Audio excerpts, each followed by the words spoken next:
Good morning, students. In last video, we learned the codominance. Now we will talk today multiple alleles. ABO blood group is also an example of multiple alleles because there are three alleles I, A, I, B and small i. These are the three alleles responsible for one character, that is the blood group. So this is also ABO blood group is an example of multiple alleles. In last video we learned that the blood group AB is an example of codominance. Likewise, the ABO blood group is an example of multiple alleles because this one character is controlled by more than two alleles of a gene. So, if a character is controlled by more than two alleles of a gene, it is also called multiple alleles. So, this is an example of multiple alleles. According to Mendel, in Mendel's experiment, we learned that there are the two alleles of a gene. For example, one allele for the tall, another for the dwarf. But after Mendel, scientists found that the one character is controlled by more than two alleles. So that is an example of multiple alleles. For example, this ABO blood group in human beings, it is an example of multiple alleles because it is controlled by three alleles IA, IB and small I. Now we will talk about pleiotropy. What is pleiotropy? Pleiotropy means multiple effect of a gene.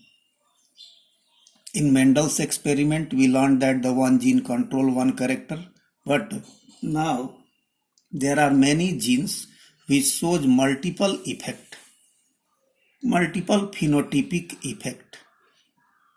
So what is pleiotropy? Pleiotropy is the multiple effect of a gene. For example, phenylketonuria, this is a disease. This disease is caused due to mutation in gene that codes for the enzyme phenylalanine hydroxylase.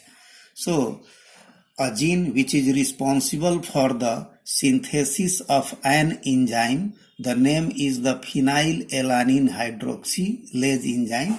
This enzyme hydrolyzes the phenylalanine amino acid. This is the name of amino acid, phenylalanine, and the name of the enzyme is the phenylalanine hydroxylase.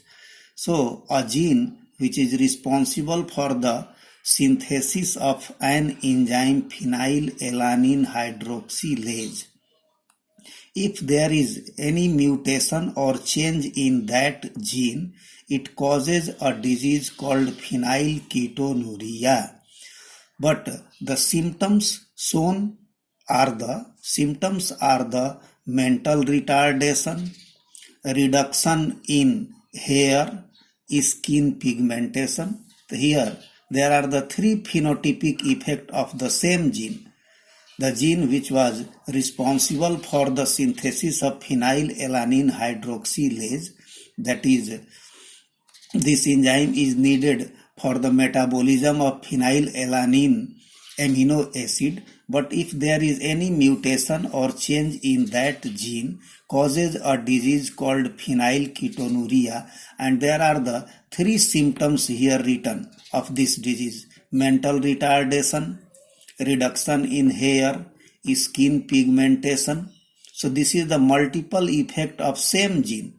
So this is called the pleiotropy. The multiple effect of a gene is called pleiotropy. So for example of this pleiotropy, the gene responsible for the enzyme synthesis, the name of the enzyme is phenylalanine hydroxylase enzyme. So if there is mutation in that gene, it causes a disease called phenylketonuria, and there are the many phenotypic effect of that gene. So such kind of effect is called pleiotropy.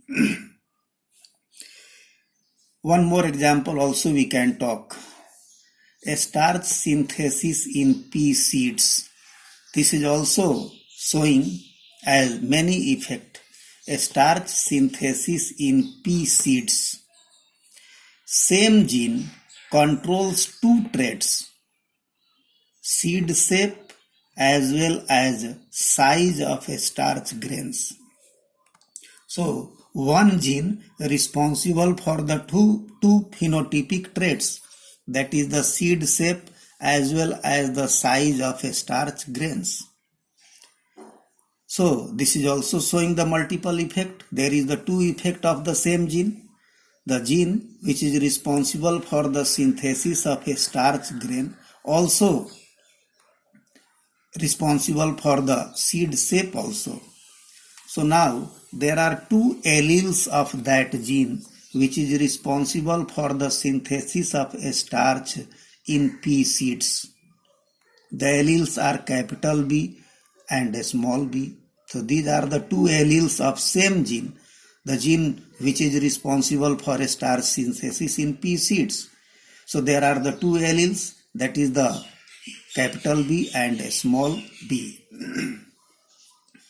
If the genotype of an individual is capital BB, in that condition it produces large-sized starch grains. If the genotype is capital BB, it produces large-sized starch grain. But after maturation, that seed shows round shape. So this is the two traits.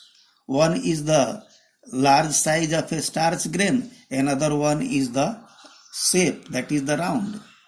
Likewise, if the genotype is a small bb, it produces a small sized starch grain, and after maturation that seed developed as the wrinkled seed.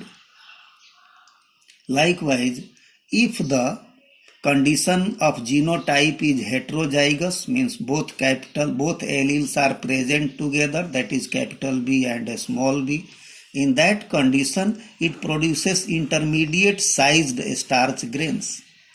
But the shape after maturation, the shape is round. So there are three conditions that the one gene that is responsible for a starch synthesis in pea seeds shows the two effects, size of a starch grain as well as shape of the seed. There are two alleles of the same gene, that is capital B and a small b. So if the genotype is capital BB in an individual, it produces large sized